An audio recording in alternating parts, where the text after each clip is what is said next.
तो नमस्कार दोस्तों, मिशन AK-47 में आपका स्वागत है। आज हम लोग 11th क्लास के ज्योग्राफी का VBI क्वेश्चन देखेंगे जो बहुत ही इंपॉर्टेंट है और एग्जाम में पक्का यहीं से आएगा, ठीक है।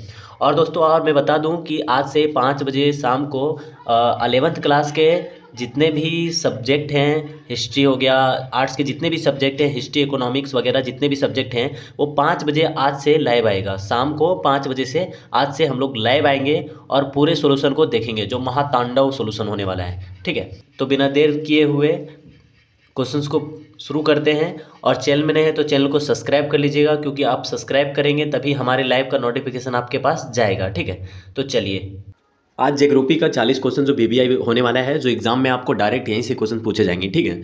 तो बिना समय को गवाते हुए क्वेश्चन को चालू करते हैं कि कैसे क्या है क्या नहीं है। और दोस्तों मैं बता दूं कि ये क्वेश्चन बहुत ही इंपॉर्टेंट है, आप यहाँ से पढ़िए। हमारे चैनल में पूरे आर्ट्स का, साइंस का और कॉमर्स का क्लास कराया जाएगा, आप यहाँ से पढ़ें। आपको बिल्कुल भी इससे बाहर आपको क्वेश्चंस नहीं पूछे जाएंगे। और शाम को 5 बजे आर्ट्स के इस चैनल में लाइव आने वाला है, तो हमारे चैनल में नए हैं तो चैनल को सब्सक्राइब कर लीजिए ताकि हम लाइव चालू करें और आपको नोटिफिकेशन चल जाए। तो चलिए क्वेश्चंस को प्ले करते हैं।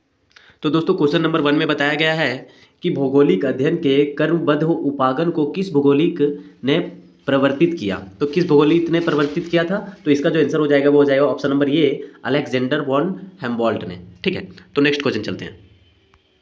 क्वेश्चन नंबर 2 में बताया गया है कि निम्नलिखित में से कौन सा विषय कालिंग संश्लेषण करता है, ठीक है। तो इसका जो आंसर हो जाएगा वो हो जाएगा ऑप्शन नंबर बी, इतिहास, ठीक है। नेक्स्ट क्वेश्चन चलते हैं। क्वेश्चन नंबर 3 में बताया गया है कि पृथ्वी का सूर्य की औसत की दूरी कितनी है। तो पृथ्वी व सूर्य की औसत की दूरी कितनी है, तो इसका जो आंसर हो जाएगा ऑप्शन नंबर ये 14,95,98,000, ठीक है। 14,95,98,000, ठीक है। तो नेक्स्ट क्वेश्चन चलते हैं।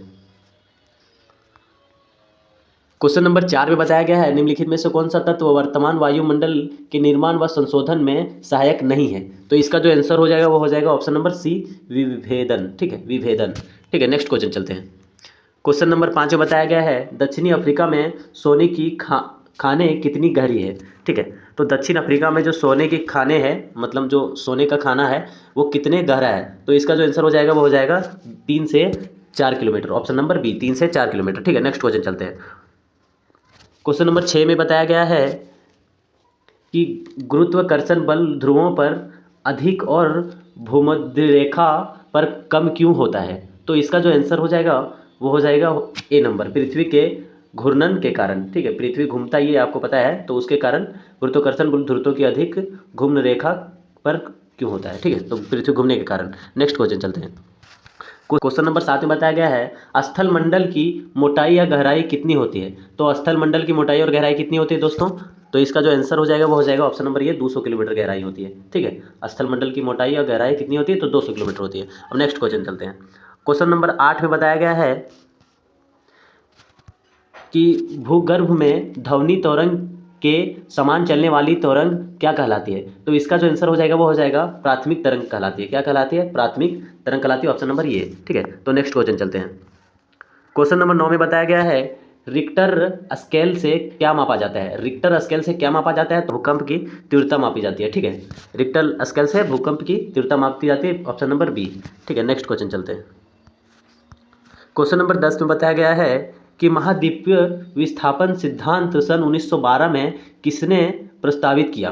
तो इसका जो आंसर हो जाएगा वो हो जाएगा अल्फ्रेड ने। किसने की थी, अल्फ्रेड वेगनर ने, ठीक है। अल्फ्रेड वेगनर ने, ऑप्शन नंबर ये, ऑप्शन नंबर ये अल्फ्रेड वेगनर ने। नेक्स्ट क्वेश्चन चलते हैं। क्वेश्चन नंबर 11 में बताया गया है कि टिलाइट किस प्रकार का चट्टान है। तो टिलाइट किस प्रकार का चट्टान है, तो इसका जो आंसर हो जाएगा वो हो जाएगा अवसादी चट्टान, ऑप्शन नंबर ए, ठीक है, अवसादी चट्टान। नेक्स्ट क्वेश्चन चलते हैं। क्वेश्चन नंबर 12 में बताया गया है कि सागरीय अक्ष स्थल विस्तार की परिकल्पना किसने प्रस्तुत की। तो इसका जो आंसर हो जाएगा वो हो जाएगा हैरी हेस ने की थी, ऑप्शन नंबर ये, हैरी हेस ने, ठीक है। नेक्स्ट क्वेश्चन चलते हैं। क्वेश्चन नंबर 13 में बताया गया है पोलर फीलिंग बल निम्नलिखित में से किससे संबंधित है। तो इसका जो आंसर हो जाएगा वो हो जाएगा पृथ्वी का घूर्णन से संबंधित है, ठीक है। ऑप्शन नंबर बी, पृथ्वी के घूर्णन से संबंध है, ठीक है। नेक्स्ट क्वेश्चन चलते हैं। क्वेश्चन नंबर 14 में बताया गया है कि निम्नलिखित में से कौन सा एक अनुक्रमित प्रक्रिया है। तो इसका जो आंसर हो जाएगा वो हो जाएगा, इसका जो आंसर हो जाएगा वो हो जाएगा ऑप्शन नंबर सी, पटल विरूपणी, ठीक है। ऑप्शन नंबर सी, पटल विरूपणी इसका आंसर हो जाएगा। नेक्स्ट क्वेश्चन चलते हैं। क्वेश्चन नंबर 15 में बताया गया है कि निम्न में से किस प्रदेशों में रासायनिक अपक्षय प्रक्रिया आंतरिक अपक्षय प्रक्रिया की अपेक्षा अधिक शक्तिशाली होती है। तो इसका जो आंसर हो जाएगा वो हो जाएगा चूना पत्थर प्रदेश। ठीक है, चूना पत्थर प्रदेश। ठीक है, नेक्स्ट क्वेश्चन चलते हैं। क्वेश्चन नंबर 16 में बताया गया है कि निम्नलिखित में से कितनी ऊंचाई पर ऑक्सीजन की मात्रा अगण्य होती है, मतलब कितना ऊंची पर ऑक्सीजन का मात्रा अगण्य होती है। ठीक है, तो इसका जो आंसर हो जाएगा वो हो जाएगा ऑप्शन नंबर सी। ठीक है, ऑप्शन नंबर सी 120 किलोमीटर। ठीक है, नेक्स्ट क्वेश्चन चलते हैं। क्वेश्चन नंबर 17 में बताया गया है निम्नलिखित में से किस अक्षांश पर 21 जून की दोपहर को सूर्य की किरणें सीधी पड़ती हैं। तो इसका जो आंसर हो जाएगा वो हो जाएगा 23.5 डिग्री उत्तरी अक्षांश पर। ठीक है, option number B. Next question चलते हैं। तो क्वेश्चन नंबर 18 में बताया गया अंतर उष्ण कटिबंधीय अभिसरण क्षेत्र कहाँ बनता है। ठीक है, अंतर उष्ण कटिबंधीय अभिसरण क्षेत्र कहाँ बनता है। तो जो इसका आंसर हो जाएगा वो हो जाएगा ऑप्शन नंबर बी, 30 डिग्री उत्तरीय अक्षांश से 30 डिग्री दक्षिणी अक्षांश के मध्य में बनता है। ठीक है, option number B. Next question चलते हैं। क्वेश्चन नंबर 19 में बताया गया है समुद्र तल पर वायु दाब कितना होता है। तो समुद्र तल पर वायु दाब जो होता है वो होता है कितना होता है, ऑप्शन नंबर ये 1013.25 मिलीबार। ठीक है, तो नेक्स्ट क्वेश्चन चलते हैं। क्वेश्चन नंबर 20 में बताया गया है कि उष्ण कटिबंधीय चक्रवात को ऑस्ट्रेलिया में किस नाम से जाना जाता है। तो इसका जो आंसर हो जाएगा वो हो जाएगा ऑप्शन नंबर सी। ठीक है, ऑप्शन नंबर सी बिली विजिन के नाम से जाना जाता है। ठीक है, नेक्स्ट क्वेश्चन चलते हैं। क्वेश्चन नंबर 21 में बताया गया है कि निम्नलिखित प्रकार के बादलों में से अक्षांश में सबसे ऊंचा बादल कौन सा है। तो इसका जो आंसर हो जाएगा ऑप्शन नंबर ये अछाप मेघ। ठीक है, नेक्स्ट क्वेश्चन चलते हैं। क्वेश्चन नंबर 22 में बताया गया है कि पृथ्वी के धरातल के निकट वायु का औसत वार्षिक तापमान कितना है। तो इसका जो आंसर हो जाएगा वो हो जाएगा 16 डिग्री से। ठीक है, 16 डिग्री से। नेक्स्ट क्वेश्चन चलते हैं। क्वेश्चन नंबर 23 में बताया गया है जलवायु के वर्गीकरण से संबंधित कोपेन की पद्धति को व्यक्त किया जा सकता है। तो किससे व्यक्त किया जा सकता है। तो इसका जो आंसर हो जाएगा अनुभाविक। ठीक है, ऑप्शन नंबर डी। ठीक है, नेक्स्ट क्वेश्चन चलते हैं। क्वेश्चन नंबर 24 में बताया गया है कि सामान्यतः खुले महासागर की लवणता कितनी होती है। ठीक है, तो इसका जो आंसर हो जाएगा वो हो जाएगा 33 से 37%। नेक्स्ट क्वेश्चन चलते हैं। क्वेश्चन नंबर 25 में बताया गया है निम्न में से कौन सा सबसे छोटा महासागर है। तो इसका जो आंसर हो जाएगा वो हो जाएगा आर्कटिक महासागर। ठीक है, option number C. Next question और बड़ा सबसे महासागर पूछा जाए तो इसका आंसर हो जाएगा प्रशांत महासागर। ठीक है, नेक्स्ट क्वेश्चन चलते हैं। क्वेश्चन नंबर 26 में बताया गया है कि फंडी की खाड़ी कहाँ स्थित है। तो फंडी की खाड़ी जो स्थित है वो है कनाडा में। ठीक है, ऑप्शन नंबर ये कनाडा में। नेक्स्ट क्वेश्चन चलते हैं। क्वेश्चन नंबर 27 में बताया गया है कि पृथ्वी पर अपसोर की घटना कब होती है। तो अपसोर की जो घटना होती है पृथ्वी पर वो होती है 4 जुलाई को, ऑप्शन नंबर बी। ठीक है, नेक्स्ट क्वेश्चन चलते हैं। क्वेश्चन नंबर 28 में बताया गया है कि मानव आनुवांशिक रूप में किस प्रजाति से संबंधित है। तो मानव जो संबंधित है वो है ऑप्शन नंबर बी होमोपेसियम। ठीक है, होमोसेपियम। ठीक है, option number B. Next question चलते हैं। क्वेश्चन नंबर 29 में बताया गया है कि भारत की उत्तर से दक्षिण इसकी वास्तविक दूरी कितनी है। तो इसका जो आंसर हो जाएगा 3214 किलोमीटर। ठीक है, 3214 किलोमीटर। नेक्स्ट क्वेश्चन चलते हैं। अब क्वेश्चन नंबर 30 में बताया गया है कि वर्तमान अनुमाप के अनुसार पृथ्वी की वायु लगभग कितनी है। वर्तमान अनुमान के अनुसार पृथ्वी की वायु लगभग कितनी है। तो इसका जो आंसर हो जाएगा वो 46 करोड़, ऑप्शन नंबर बी। ठीक है, नेक्स्ट क्वेश्चन चलते हैं। क्वेश्चन नंबर 31 में बताया गया है सिंधु गंगा ब्रह्मपुत्र के मैदान में जलोढ़ की औसत गहराई कितनी है। तो जलोढ़ जो होता है वो एक मिट्टी होता है, इसकी गहराई कितनी है। तो इसका जो आंसर हो जाएगा वो हो जाएगा ऑप्शन नंबर ये 1000 से 2000 मीटर। 1000 से 2000 मीटर। नेक्स्ट क्वेश्चन चलते हैं। क्वेश्चन नंबर 32 में बताया गया है कि अंडमान और निकोबार को कौन सा जल क्षेत्र अलग करता है। तो इसका जो आंसर हो जाएगा वो हो जाएगा 11 डिग्री चैनल। ठीक है, 11 डिग्री चैनल, ऑप्शन नंबर ये।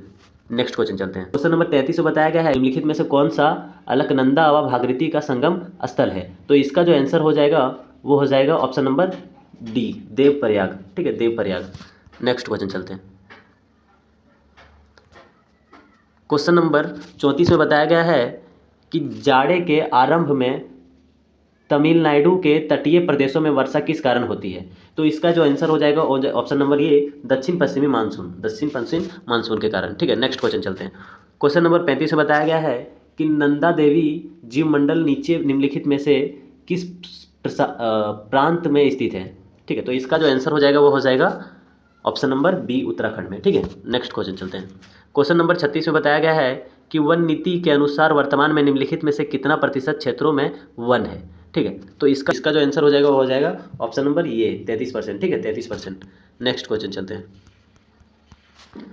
क्वेश्चन नंबर 37 में बताया गया है कि सुनामी का अर्थ है, तो सुनामी का अर्थ है जो वो है अंत सागरीय भूकंप, अंत सागरीय भूकंप। ठीक है, नेक्स्ट क्वेश्चन चलते हैं। क्वेश्चन नंबर 38 में बताया गया है इनमें से किस नदी के माजुली नदीय द्वीप स्थित है। ठीक है, तो इसका जो आंसर हो जाएगा वो हो जाएगा ऑप्शन नंबर ये ब्रह्मपुत्र। ठीक है, ब्रह्मपुत्र। नेक्स्ट क्वेश्चन चलते हैं। क्वेश्चन नंबर 39 में बताया गया है कि भारत के किस राज्य में आम्र वर्षा होती है। आम्र मतलब जो विलियन वर्षा होती है। ठीक है, तो इसका जो आंसर हो जाएगा वो हो जाएगा ऑप्शन नंबर ये केरल और तटीय कर्नाटक। ठीक है, option number B. Next question चलते हैं। क्वेश्चन नंबर 40 में बताया गया है कि निम्नलिखित में से कौन सा नदी बंगाल का शोक के नाम से भी जाना जाता है। तो इसका जो आंसर हो जाएगा वो हो जाएगा तीस्ता नदी। तो दोस्तों आज के लिए इतना ही। चैनल में नए तो चैनल को सब्सक्राइब कर लीजिएगा। और मैं एक बार फिर आपको बोलना चाहूँगा कि आज से 5 बजे शाम आर्ट्स के जितने भी सब्जेक्ट हैं वो लाइव आएंगे 5 बजे। आप लाइव में जुड़ जाइएगा। अगर चैनल में हैं तो चैनल को सब्सक्राइब कर लीजिएगा, क्योंकि लाइव जब आएंगे तो नोटिफिकेशन जाएगा जब आप मेरे चैनल को सब्सक्राइब करके बेल आइकन दबाएंगे। आज के लिए इतना ही, फिर मिलते हैं किसी नेक्स्ट वीडियो में। तब तक के लिए धन्यवाद।